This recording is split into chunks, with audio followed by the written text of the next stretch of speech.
Whoop.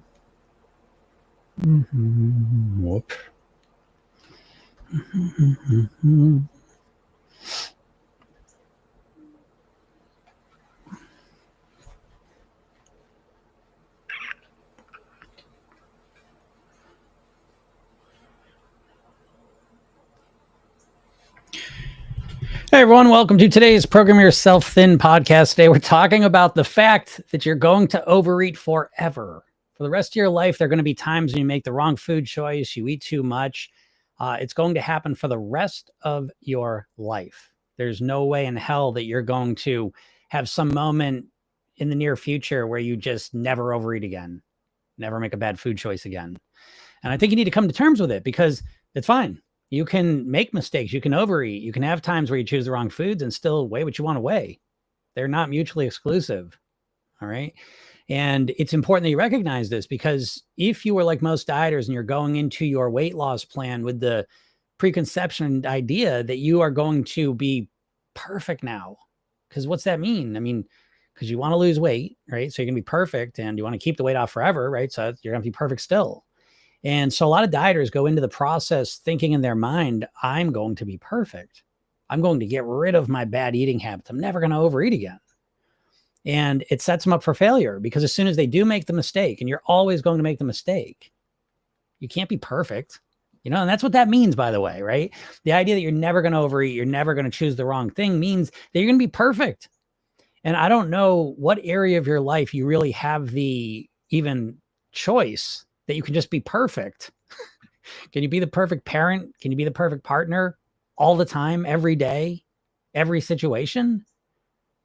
I don't think you can, So I guess that's where it all starts. And if you don't think you can either, if you're a human being and you make mistakes and sometimes you're tired or sick or in a bad mood and you choose the wrong thing or make a mistake, then this is for you, right? Because what we have to do is we have to completely change the way we look at weight loss now then. And as soon as you put yourself into the human category and you're going to make mistakes, well, now we have to anticipate a different path than the one the dieters are thinking about. Because most dieters, again, it's not well articulated. It's not, okay, I'm going to be perfect from now on. I'll never make another mistake. You're not saying that out loud. You're feeling it deep down. The idea of dieting is this idea of being perfect, perfection. I'll never make a mistake. And that is the seed for so much of your sabotage. Because when you think you're perfect, the second you make the mistake, I blew it. Because as soon as you make it about perfection, it becomes an endurance test. How long can I be perfect for? And now it just becomes a matter of how long I can do it. And then as soon as you mess, man, I was doing so good too. Wow. Made it 3 months this time. Made it 3 days, made it 6 days, well, whatever. It doesn't matter. It's always this endurance test to see how long I can go. It's not built for the long term. It's built to see how long I can do it for. How hard can I keep myself on track? How much control can I have over myself? For how long? And so it's not built for the long term, because what's built for the long term is recognizing that, of course, you're going to make mistakes. And how are you going to deal with that? What are you going to do when you've been doing great for 3 weeks and all of a sudden you have a day where you eat everything in sight? What are you going to do then? What's your plan? Most dieters aren't going to think about that plan because they're too busy hoping and imagining that plan time's never going to come. Dieters are so busy just trying to ignore a mistake, completely put it out of mind. I don't want to think about a mistake. I'm not going to make any mistakes.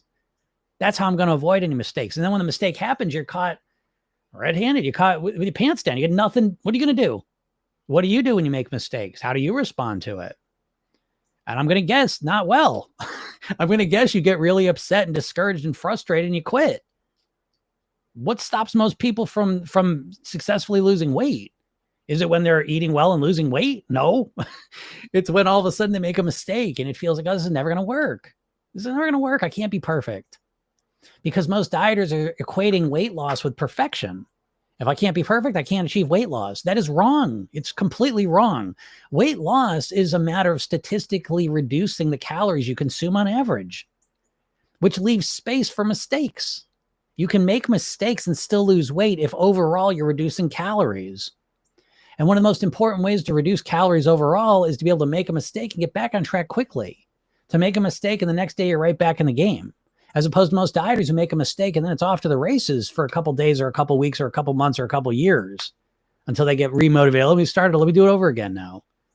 So again, weight loss does not require perfection. As a matter of fact, the more you focus and obsess on perfection, the worse your results are going to be. That's what I think.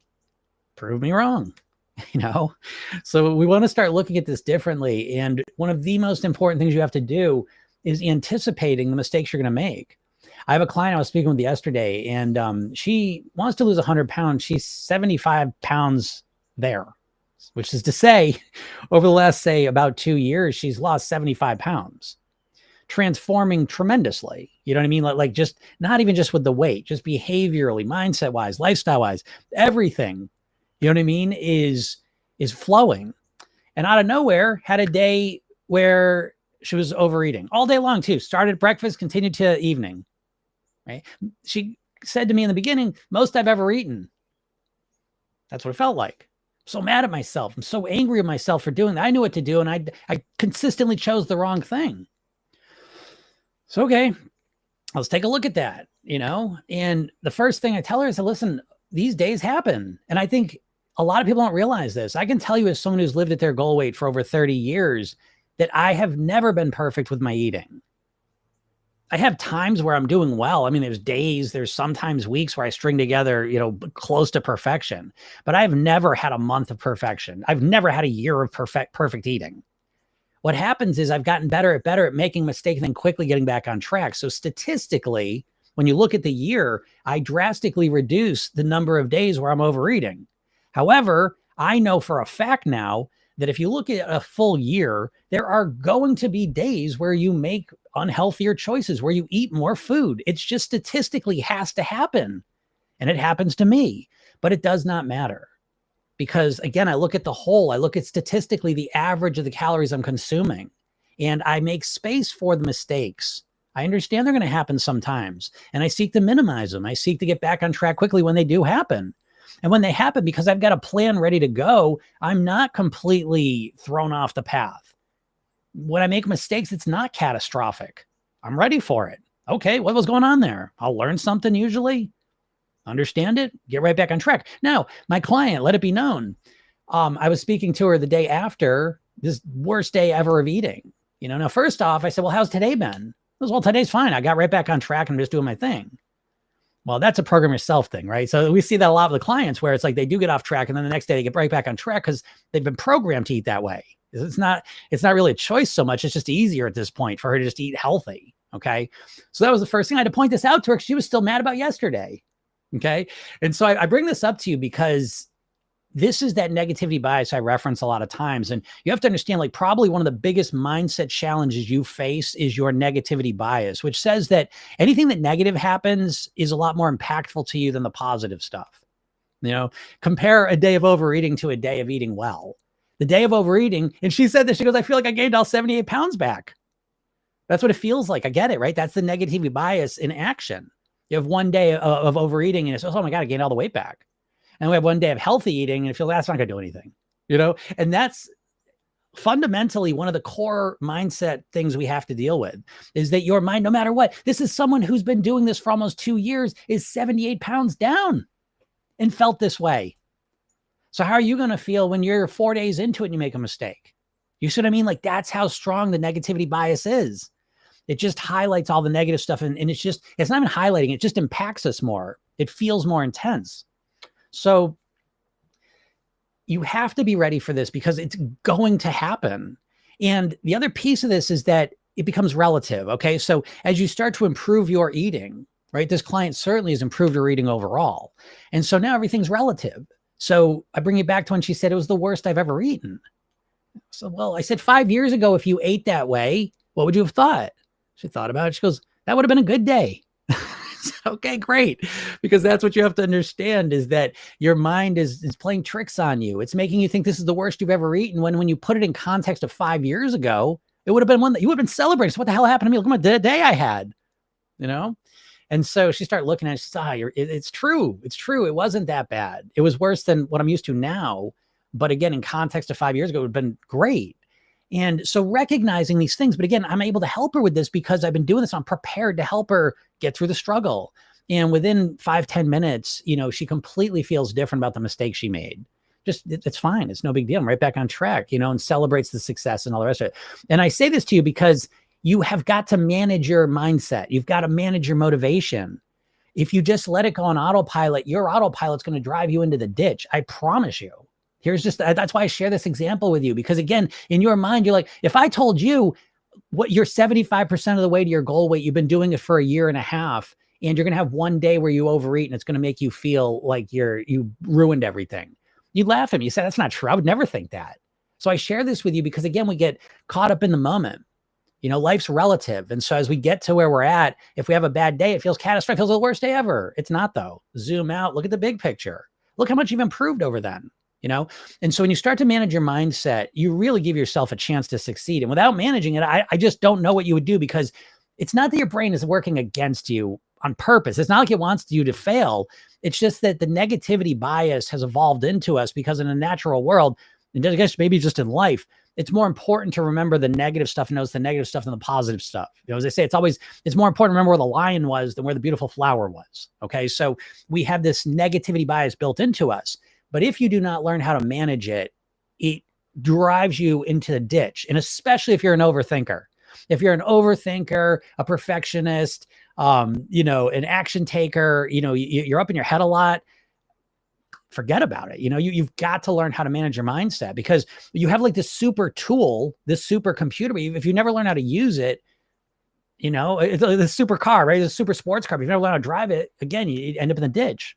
So you've got to learn how to manage your mindset, and when it comes to weight loss, the very first thing you've got to figure out, how am I going to respond to mistakes I make? What am I going to say to myself after a day of bad decisions or overeating? What am I going to say to myself?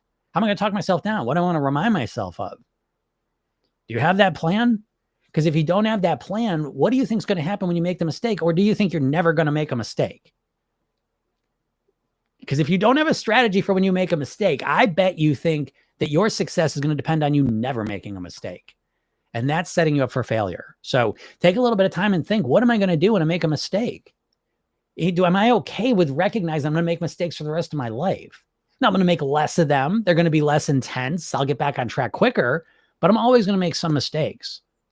And once you start your journey, your path to your goal weight from that perspective, I think it sets you up for success, because you naturally start coming up with strategies for when I do make mistakes. What am I going to say to myself? Because most people are caught flat-footed.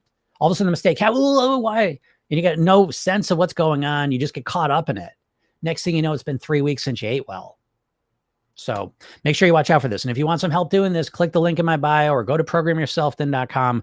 Go get the free hypnosis session I made for you. It's called the New Thin Me. It's a kickstart session, 10-minute session. It's a beautiful one, right? Go get it. It's free. Go listen to it. Go experience my hypnosis. See how it feels, right? It's different than what you probably think. If you've never experienced hypnosis, I think it's a good experience for you to have. And I also made you a training. Go check it out. Free as well. All right. And I got a lot of free stuff coming your way as well. So make sure you get on my email list. Go check that out. If you have any questions, feel free to ask them. So Barb says, so true. I proved you right. Yeah, I'm sure. It's again, everything I say to you, let it be known that everything I share with you about weight was originally found out from people that lost weight and kept it off for at least a couple years. That was the beginning of my journey. And that has really been the main focus of my journey the entire time, is to figure out the secrets of people that successfully lose weight and keep it off. The most underrepresented group in weight loss, in the weight loss world, right, is what do the people that actually figure it out, what are they doing? And in my opinion, in my experience, it's that they're intentionally or unintentionally, sometimes it just magically happens for people. But if anyone I've ever seen who successfully lost weight and kept it off, they have shifted their mindset, their lifestyle, and their eating.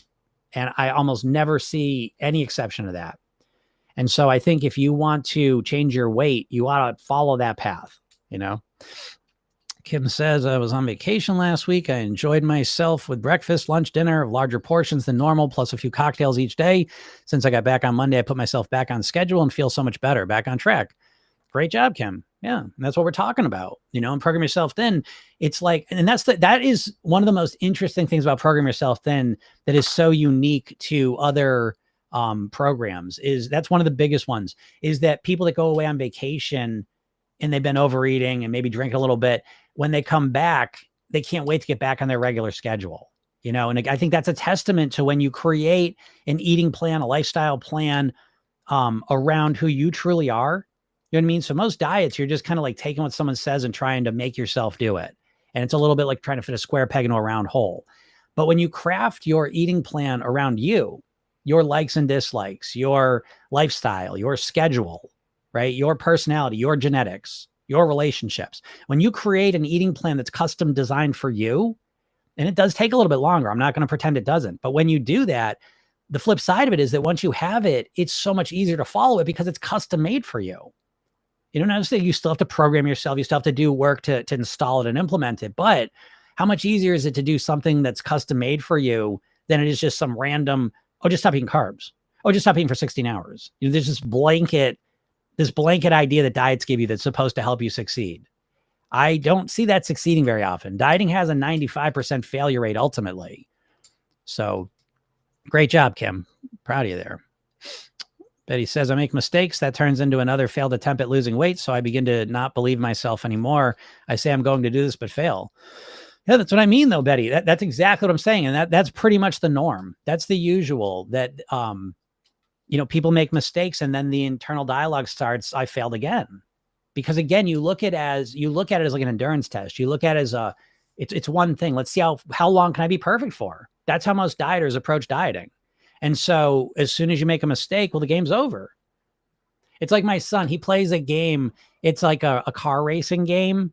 And it's very interesting, although it's diabolical almost in one way. But anyways, what happens is you play this racing game, and once you race it, you're always racing against your personal best. And so he'll have his car that's like his car now, and then it'll show like a light version of his personal best car. And so what ends up happening is that whole race really comes down to the first. This is such a great metaphor, actually. This is really good. So it's a whole racetrack, right? And what happens is you start the race, then you got your main car, and then you got like kind of the light personal best car, which shows you what you're doing. And so when you start racing, within a second or two, the second he's behind the personal best time, he quits, starts again. So the race stops being about the whole track, and it starts being about the first 3 seconds of it. Now sometimes he'll get past that, and then the second he loses he's behind the personal best, he stops, it restarts. It's exactly like how people approach dieting, right? Exactly like that. So it's like the second the mistake comes, it's like, I'm a failure, I quit, I'm done. Catch me next time. Catch me in a couple months. Well, again, what happens? You go into it, you put all your energy into being perfect for a couple days, a couple weeks, a couple months, and then you mistake, you quit, and then you have to let usually months go by before you can try again. And you're caught in this loop. It never changes. And that's why it doesn't matter what diet you do. That's why there's no diet is ever going to come down the pike. There's no diet coming that's going to help you, because it's not the nutritional philosophy of the diet that's the problem. You know what I mean? Like I could sit here and talk about why, nutrition, I think keto is good or bad, or, intermittent fasting. I could talk about all the philosophies of it, and we could debate all that. Okay. But I really clump all diets together: keto, carnivore, vegan, Mediterranean. I put all of them, Weight Watchers, intermittent fasting. I put them all together because you approach all of them with the exact same mindset. That's the core problem. The bigger problem than whatever the specific nutritional philosophy of the diet is the way you're about to approach it. And the way you're going to approach it is you're saying, it doesn't matter which diet it is. It could be vegan or it could be carnivore. But we'll take two extremes of the thing. And if you're a dieter, you're going to jump into either one of those. Tomorrow, I never eat another animal product again. The other one, tomorrow, I never eat anything other than meat again. You see what I'm saying? In every single diet's like this, that you on Monday are going to become 100% perfect and better, and you're just going to be that way. But subconsciously, you're also waiting for the mistake. And the second the mistake comes, done. So you've got to stop that. You've got to get out of that loop and that pattern, because you never get anywhere with it. The mistakes, and Program Yourself Thin, one of the big mantras we have is that mistakes are your greatest teachers. And so if you're going to make a mistake and then quit, you're missing out on the number one opportunity you have to learn, grow, and evolve, so that the next time the mistake situation shows up, you're prepared to handle it. Like success is not about being perfect. Success is about making a mistake and being able to learn from it, grow from it, so you can handle it better, so that you don't make that mistake next time or eventually. There is no way you're going to quit and then all of a sudden magically gain some ability to get through that exact same issue. Because every time you died, it's the same thing. You do it for a little while, and then there's a situation that always catches you and throws you off track. But because you quit, you never figure out how to fix it. It like that reminds me of like, I'll stick with video games for a second. You know, video games, the classic kind of concept is that you do levels, and at the end of each level is the final boss, you know, and I'll tell you how you beat the final boss is you fight them 100 times. You know what I mean? It's like you keep fighting the final boss until you figure out what you have to do to beat it. But if every time you got to the final boss and lost, you quit for 3 months, and then you come back and you play it again, you get to the final boss, you lose, and you quit for 3 months. Dude, you know what I mean? Like you never get past the final boss. And so you each have final bosses that you have to get through to get to the next level, to get to the next final boss that you make another mistake on. Your path of success to your goal weight is littered with final bosses and challenges and mistakes that you have to figure out and overcome. How are you ever going to succeed if you hit a mistake and then just quit? Like, I don't understand how that would work, because next time you're just going to come at it and not make the mistake. Huh? Is that really, is that the plan? That's a shitty plan, in my opinion. Yeah, but he says that's an excellent analogy. Yeah, the car ones are really good. I never thought of that until just now. And that's a great one, actually. That's perfect. I like that. And I might make a video of it so you can see it, because I think if you saw it visually, you'd get even more sense of what I'm saying, because you start to realize you never get out of the starting gates practically. My son, when he plays this video game, 95% of the starts end within a second. You know, 5% of the time he starts and he's still beating his thing and he gets 3-4 seconds. You know, he almost never gets to the end of the track. So it's very interesting. I want the diet to save me. Yes, absolutely, Betty. I agree. Betty, thank you. I really appreciate it. You're kind of saying the quiet parts out loud. I think a lot of people want the diet to save you. I think what happens with most people in weight loss is you really have no idea how to really get control of your weight. And so, you know, I always use the metaphor. This is a Dan Kennedy thing, but he used to say, like, this is especially true for dieters. It's like you're walking around with your umbilical cord out looking for someplace to plug it in. You know what I mean? It's like, you're just like, well, just tell me what to do. Just tell me what to do and I'll do it. You know, that's most dieters. Just tell me what to eat and I'll do it. Tell me how to work out and I'll do it. I mean, why would you believe that, first of all? That cannot be the case. You've been told what to do many times. And the problem isn't that you don't know what to do primarily. It's mostly that you don't know how to get yourself to do it. So once you know how to get yourself to do it, everything changes. You know, it becomes so much easier. See, your focus is on weight loss. My focus is on you living at your goal weight. The focuses are completely different. Yeah, Barbara likes that. Yeah, the great mantra, mistakes are our greatest teacher. Yeah, that's one of our big mantras. One of the core mantras in the program. We got a bunch of them, and that's one aspect of Program Yourself Thin, just one piece of it. It's kind of like the hypnotic programming, the training. So when you listen to these sessions, they all have mantras they're built around, and they're built specifically to install these ideas into your mind. So you start to naturally and automatically think like a thin, healthy person without having to do anything, you know? And so when you start, like, imagine, for example, you know, you listen to the Mistakes Are Our Greatest Teachers hypnosis session a few times, and all of a sudden you make a mistake. Now, all of a sudden, instead of just reactively freaking out, you have a much better chance of saying, wait a second, mistakes are my greatest teachers. Let me look at this. Let me figure out what happened. Let me learn from this. If I go back in time, what could I have done differently? How could I improve? How could I grow? How could I evolve? How could I manage this better? How can I make a better choice? How could I set myself up for more success? Is that what you're asking when you make a mistake? Because if you zoom out and you look at that situation over a year, then you think about all the mistakes you're going to make. Think about it. On one hand, you get really upset and you quit. On the other hand, you look at it as a teacher and you try to learn and grow from it. What's the value of that? What's the advantage of that over a year, over all those times? And I think it's life defining. I think it completely changes everything. Natalie says, I like this one. Natalie says, you've changed my internal dialogue forever. Well, that makes me so happy, because that's literally what I'm here to do. That's literally what I'm here to do, is to change your internal dialogue. I say this all the time, that when I am speaking to you here, I am not just saying words.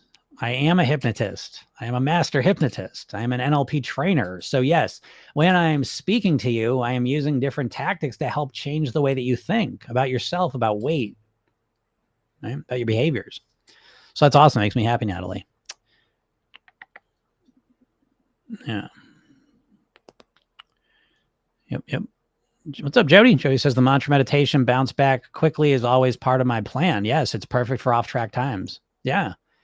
That's what I mean. Like that is one of the best. See, I'll talk a little about hypnosis for a second because I think people have a real misunderstanding with it. I think a lot of people think, oh, I'll listen to a hypnosis session, it'll just totally transform me. And that's pretty rare. And even if you did get transformed from a hypnosis session, most of the time, certainly with weight loss. Now, again, there are things that hypnosis sessions and certain things you can see a hypnotist with that you can fix something and resolve something forever quickly. Phobias are a good example of that. I can wipe phobias out. Boom, gone like that, 15 minutes, a lot of the times. Okay. Weight's different, because weight is really an accumulation of a bunch of behaviors. It's estimated we make over 200 food decisions a day, so we need to understand that weight loss, you can't just listen to a hypnosis session. You can't just listen to a bunch of hypnosis sessions and be changed forever. You really genuinely need to know what to do. You need to be able to run your mind to some degree, and you need a support system to support both of those things. And so the hypnosis and program yourself thin is really in the support category. So what we're looking to do is to have these mantras that reinforce the strategies you're going to follow and the mindset that you're creating. And so the hypnosis sessions in the program are strategically reinforcing core ideas that you learn. So, I just have to say this because, first of all, my hypnosis I have the #1 hypnosis program on the planet. There's nothing like this. And I don't sell it as a standalone program. The reason why is it's meant to be part of a system. It's meant, again, one part of the system is the goal weight blueprint, right? This is how you figure out what to do, right? So specifically what we're doing is you're really filling out your goal weight pyramid, right? How to think like a thin person, your mindset, how to live like a thin, healthy person, your lifestyle, and then how to eat like a thin, healthy person, your eating patterns, okay? So once you know in detail how to do those things, that becomes your roadmap for getting to your goal weight and then living there. Okay. So that's one piece of the puzzle, knowing exactly what to do for you that works for you. The other piece of the program is knowing how to get yourself to do it. And this is the program yourself thin rehearsal technique, how to program your own mind. It's a 60-second self-hypnosis exercise you use to program your subconscious mind to do the things that you want to do that are going to bring you success. And then the third piece is a support, right? And so the hypnosis is a way to practice relaxing, calming down, and installing wonderful ideas. And when all of these things come together, what happens is you start to fundamentally transform yourself from the inside out into a thin, healthy person. And so, the bounce back one's essential, right? Because of course you're going to make mistakes. So, even the program yourself thin rehearsal technique really fundamentally is about how to recover from mistakes. So it's a specific technique where we go back and redo mistakes and learn from them. So, a third of the program is literally dedicated to how to handle mistakes. That's how important I think mistakes are and how valuable I think they are. And when you really start to get that, boy, what a difference, because now not only do you learn from your mistakes and get back on track quicker, but the other side is that you're not so anxious about making a mistake in the first place. And that has a benefit to it as well. So, you really need a holistic system. But I always say, and again, if you're listening to me, I'm going to assume you're a smart person, or at least an overthinker, because that's the only people that ever listen to me. And so I say to you, no, it's not your lack of self-control. It's not your lack of willpower that's the problem. It's the fact that you don't have a holistic, comprehensive plan for how to get to your goal weight and then stay there. You have no idea how to deal with your mindset. You have no idea how to transform your lifestyle. And you really have no idea how to change your eating. And tell me that's not true. Okay, I'm just going to 90 carbs. I mean, what would a vague ass swipe at something that's so, comprehensive? I always say dieting, metaphorically, it's kind of like, remember in the 80s, they'd just say no for drugs, right? And so, again, just such a childish, superficial answer to such a deep problem, right? And so dieting is the exact same thing. What you really think is that you're just going to stop eating carbs and that's going to fix everything? Like your weight is not the result of one thing most of the time. It's a multitude of things. It's your mindset, it's your lifestyle, and it's your eating. And you can go in depth with each one of those things. So there's layers of knowledge that you're missing when it comes to living at your goal weight. And once you have that knowledge, It's just a completely different process. So that's the thing that drives me crazy, is that I don't mind if someone doesn't want to learn this stuff. I have no problem with that. But what I have a problem with is when dieters think they know everything they need to know to lose weight, and they're just not successful because something's wrong with them, you know? And so, I don't know. It's like, once you at least realize, oh, I don't really know how to deal with my mindset. Oh, I have no idea really what my lifestyle is or how to strategically change it. And eating wise, yeah, I've never really come with a comprehensive plan to really transform my eating that makes sense in a strategic way. Never done that. I've always done these diets where it's just like drastically change something in one day and try and stick with it. Tell me that's not always the plan you do, you know? So you gotta watch out for that. Speaking of these books, though, I will say I had a bunch of these, sold out of them, got a bunch more. They're supposed to be in today, and now I don't know. And I'm thinking about it. I haven't gotten the delivery confirmation, so I'll look that up. But I will find that today. But I'm going to have those up, so I know people have been writing to me. I will put it up in the Circle app. I will email it out this time.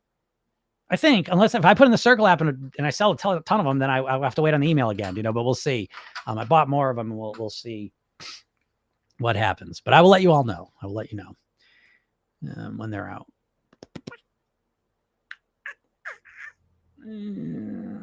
Let's see. But TikTok, I always like to say is I am live TikTok, but if you ask questions and I missed them, I just get caught up on, I restream. So I'm simultaneously here with Instagram, YouTube, Facebook, and TikTok. And so sometimes I get caught up on other platforms' questions. Oops, shit. What's up, Don? All right. Doesn't look like I missed any. And then TikTok's kind of hard to find the questions.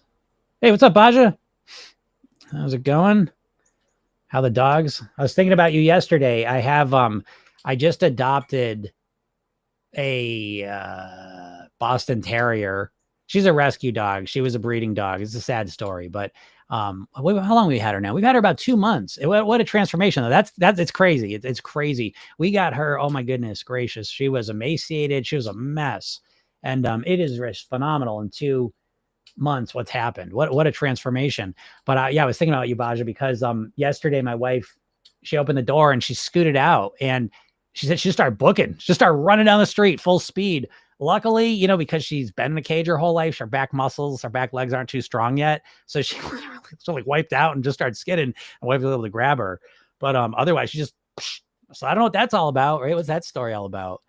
You just tried calling her and all the rest of it. She's not even good. You know, it's weird. This is my theory on that, amongst other things, you know, but I think she literally was like raised in a cage her whole life. That's all she knew. And I don't even think she had a name. Like, I don't think this dog thinks of herself as a dog. It's very interesting. I've had trauma dogs before, but different types of trauma. This is the first like breeding dogs thing I had. And it's very interesting because it's a different experience. Like, it's a different set of issues you're dealing with, you know? But what a growth and what a process. But anyways, I'm so thankful we got her back, because I don't know where she would have gone. And it's so crazy. Maybe it's a Boston Terrier thing, because I had another Boston Terrier before this one. She did the same thing. She escaped one time and she just booked, and she was gone for 24 hours. And we found out, I mean, she was, you know, probably half a mile away, and it's really a lot of traffic. So thank God she didn't get hit. But there's something about Boston Terriers, maybe. I don't know if their brains just short circuiting over wire when they get free and they just start running, you know, but anyways. RLT says, why do I feel more hungry after I've lost a few kilograms? You don't feel more hungry because you've lost a couple kilograms. You feel more hungry because you're consuming less calories. So, you know, you have to think about your brain and body as a status quo machine, you know, and your brain and body just want to maintain the same weight, everything the same. And I think once you realize that, you don't, you know, you start to look at the hunger a little differently. You know, so again, how did you lose a couple of kilograms? You reduced your calorie consumption. And so now your calorie consumption is lower than what it normally is. And so, yeah, your brain and body are going to send you a signal that we're hungry. And this is a fascinating concept to me, because hunger is fascinating. I was talking about this the last couple of days. So if you're interested in hearing about about hunger, go check this out. You know, this is a podcast. I always try to remind people this, that I know I do this live every day, usually around noon Eastern, every Monday through Friday. But then I upload it as a podcast, and each day's kind of got a theme that I start with. But anyways, so if you go to the podcast section and you search Program Yourself, then I've been talking about hunger last couple of days. And so you might want to listen to that. It might be helpful. So yeah, you lose a couple kilograms and now you feel more hungry. But I don't look at it as because you lost a couple kilograms. I look at it because you've been sustaining a lower average calorie consumption than you typically have. Now, the big question is, how much have you cut calorie wise? How quickly have you lost the 2 kilograms? That's the big question. Because if it's been 3 days and you've been cutting half your calories out to lose the weight, well, no wonder you feel hungry. And you're going to probably feel hungrier and hungrier and hungrier as the days pass. Hunger is very interesting. And the way I approach it is I look to reduce so let's look at weight loss, right? Weight loss, you don't ever lose weight. You don't ever lose kilograms. What you do is you change your eating. You consume less and the kilograms start to lower. The pounds start to lower. So the question becomes, how many calories should we cut to lose weight? Now, dieting says cut as many as you possibly can so you lose weight as fast as you can. I don't look at it that way. I look at it like, okay, how many calories can I cut comfortably, relatively comfortably? So when I cut calories, I'm not just looking at the weight loss. I'm primarily looking at what's my experience of this calorie cut. And now I look at people, those of you that cut 50% of your calories, 80% of your calories on day one, I say, what do you think is going to happen? What do you think is going to happen day 2, 3, 4, 5, 6? You're going to be super hungry. And it's going to be really hard to deal with it, even though you're losing weight. And so what I'm looking to do personally, and this is what I've done my whole time when I was losing weight, and what I still do if I want to lose weight, is I'm looking to reduce calories by 10 to 20%, because that's usually a number that I'll be okay with, because the amount of calories you cut is going to dictate how hungry you feel, amongst other things. So, again, I don't know. So RLT says, what should I do now? Thank you so much. I'll go listen to that. Yeah, definitely go listen to that. But the question now is, again, how much have you cut to lose 2 kilograms? How long has it been? That's the first thing I want to know. And if I'm hearing something extreme, like I cut down to 1,000 calories to lose 2 kilograms, well, yeah, no wonder you're hungry. My suggestion would be to raise the calories up. And you say, but am I going to lose weight slower? I mean, what's slower weight loss? There's another question for you, because some people will think the fastest weight loss you could achieve is just dry fasting, right? Just literally just shut this thing down. Nothing else goes in your mouth. That's the fastest weight loss you can achieve. But is it? It is if we're only counting this next month. But if we zoom out and look at the next 6 months, is that really going to help you lose a lot of weight? I bet it's not. I bet if you try and, dry fast or water fast for 30 days, even if you're successful, there's a great chance that you're going to come out of that 30 days absolutely ravenous, overeating for the next 5 months. So I'm not playing that game. I am setting up to live at my goal weight for the rest of my life. I'm not playing the game to see how fast can I lose weight. What's the fastest I can lose weight? I'm not playing that game, because the other side of that game is how much stress can I, take. So again, I would look, RLT, at what you've done to create the 2 kilogram loss. And if you're really hungry, then I'd start to eat some more. Again, in Program Yourself Thin, we're aiming for slight hunger. That to me is the sweet spot. Because yes, you do need to feel hungry. And hunger is a fascinating thing. You know what I mean? Like, it's not just a physical thing. Hunger is psychological, it's emotional, it's energetic, it's nutritional. There is that aspect to it. But there's a lot of things that can make you, the hydration levels. There's just so many things, stress. There's a lot of things that can trigger hunger. And certainly drastically cutting calories is obviously an obvious way to do it. Okay. But just relax into it. Congrats on the weight loss that you started Kickstart. But the most important thing now is to manage how you feel about this. And if you feel too hungry, you're not going to stick with it. So again, me personally, I suggest riding a slight hunger all the way to your goal weight and beyond. I think drastic hunger, always ends in the same place, which is drastic hunger ends up right back here. Okay. Slight hunger brings you where you want to go and keeps you there. Because when it's slight hunger, you can manage it. But most importantly, you have to understand that you habituate pretty much to whatever you're doing. So if you cut calories by 15%, let's say, it's a slight hunger to a medium hunger, maybe. Okay. But you're much more able to deal with that than if you cut 50% of your calories out. Okay. And so if we cut 15% of our calories out, it's a slight hunger. We're aware of it. We're managing it. We're doing what we're doing. But if you do that for a month, 2 months, 3 months, now you start to habituate and normalize to that level of calories.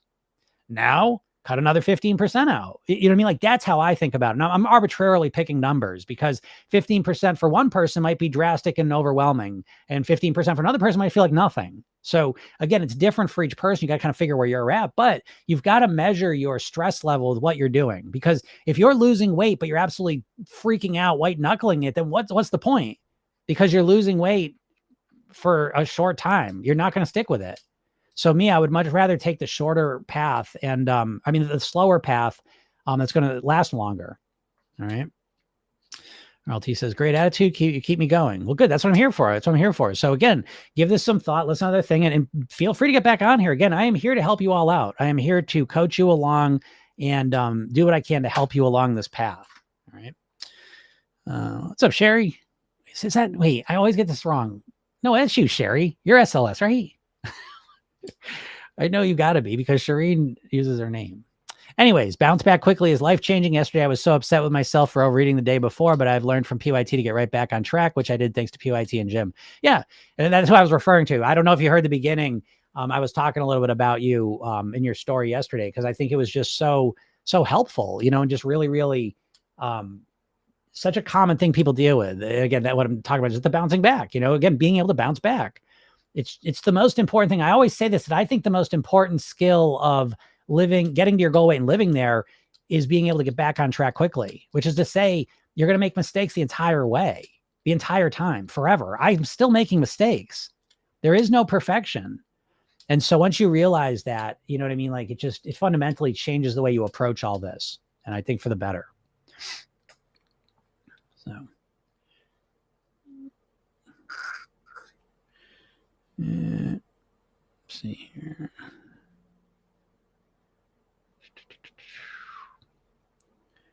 See, Susie's saying, I agree. I think differently now as well. Yes, that's what we're all about is thinking differently. Because when you think differently, you feel different. When you feel different, you eat different and act different. And when you eat and act different, you look different, Martha says, should you walk before or after you eat? I don't think it matters. I think it's just a personal preference. I don't think and I would never look at any science as being conclusive on that anyways. So, my kind of approach to everything is just test it out, test out eating before, test out walking before, test out walking after, see which one you enjoy more, and start to notice some of the subtle indirect benefits of each and just put them up against each other, and then see which one kind of feels best for you. And don't let anyone tell you which one's right. They'll say, oh, they just did a study and they said, well, you'll burn 5% more. Don't listen to that shit. Your experience of it and how it feels for you is way more important than any scientific findings of which one's more effective. I promise you. So.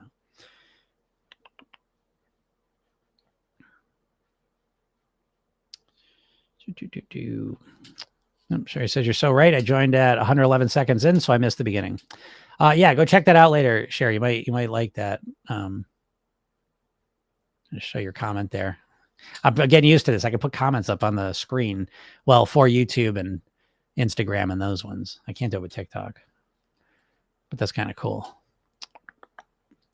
Yeah. So go check that out, Sherry. I mean, you were there, so you don't have to, because you already know what happened. You were there, but if you're interested in hearing it again, it'll be there. All right, I'm gonna get out of here. I'm gonna go hunt these workbooks down. They're supposed to be in here today, and now I'm thinking about it. I'm like, I haven't received a shipping notification yet. So how could they be so off? It's possible. So, and I know the people that got them are loving them. I hope you enjoy them. Go through them this week. And again, if you're in the program, remember you also have the PDF, so you don't need to get the physical version. If you want the physical version, cool. But you don't need to get it. But boy, do I got some cool things coming. I'm telling you, I got something, especially like the people in the program, like in terms of learning, it's really something cool. And I'm gonna be testing it out. Okay, sure. I got it. Yeah. Okay. Yes. Those are the group characters. I never even realized that until you just mentioned that. I can't even believe that. The crew. That's so funny. All right, everyone. Again, if you're not in my world, make sure you click the link and go get the hypnosis session I give you. It's free. It's called The New Thin Me. It's a Kickstart session. Watch the training video I made for you and read the emails I send you. I give you a bunch of free stuff to all help you out and getting to your goal weight and then living there. And if you like this, I'm here Monday through Fridays around noon Eastern. So if you have any questions, feel free to ask them. and I will answer them for you. I see Barb. Thank you, Barb. Thanks for your great teaching. You're such a breath of fresh air. Well, thank you. That's what I aim to be. So yes, I'm here every Monday through Friday, usually around noon Eastern. This is also a podcast. So I post it up on the podcast, any podcast platform, search Program Yourself Then, and up it'll pop. And I think, geez Louise, I think we're up to like 612 or 13 episodes, right? It's been a while. So there's a lot of them. If you like them, you can go back and listen to them. I know sometimes people go through them all. That's pretty cool to hear. So yeah. All right, everyone, have a super duper weekend, and we'll talk soon. Bye.